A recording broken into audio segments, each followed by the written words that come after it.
বিসমিল্লাহির রহমানির রহিম। আসসালামু আলাইকুম। ছেলের জ্বর, কিছুই খেতে পাচ্ছে না। তো কালকে তো স্নোবার গার্ডেন থেকে স্টাম স্যুপ কিনে এনে দিয়েছি। আজকে ঘরেই রান্না করে দিব ম্যাগি স্যুপ। সেটা আবার চাইনিজের মতো রান্না করে দিব। তো কীভাবে রান্না করব চলো।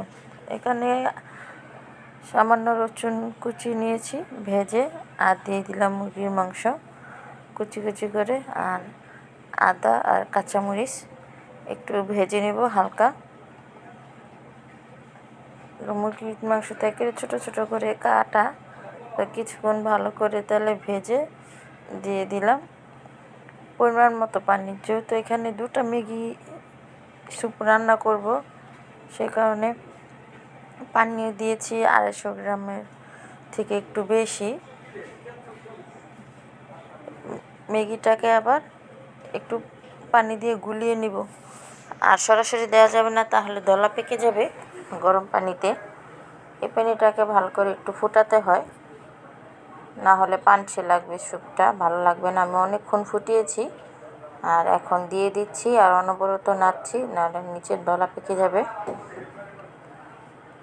আপনি চাইলে এই ম্যাগির সাথে একটু কর্নফ্লাওয়ারও দিতে পারেন, একটু বাড়িয়েও নিতে পারেন, যাতে 2টা স্যুপের একটু বেশি রান্না করবেন।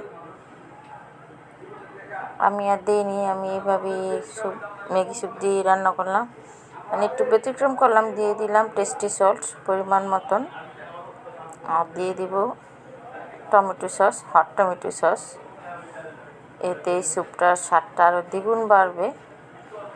ম্যাগি স্যুপের ভিতরে সব কিছু দেওয়াই থাকে।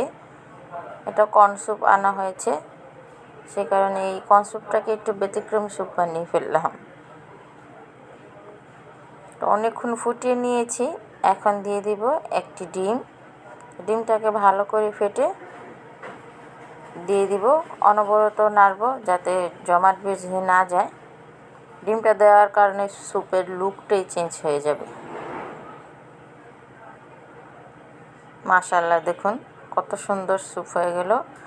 রেস্টুরেন্টের স্যুপ ঘরেই বানানো যায়, একটু চেষ্টা করলেই কিন্তু হয়ে যায়, আহামরি কিছু না। এত সুন্দর একটা সুঘ্রাণ বের হয়েছে। তো হয়ে গেল স্যুপ। 2 বাটিতে বেড়ে নিচ্ছি ছেলের জন্য আর ননদের জন্য, ননদেরও শরীর ভালো না। তো কত সুন্দরভাবে হয়ে গেল। আজকের এই স্যুপের ভিডিওটা কেমন হলো অবশ্যই কমেন্ট বক্সে কমেন্ট করে জানাবেন। Subscribe my channel.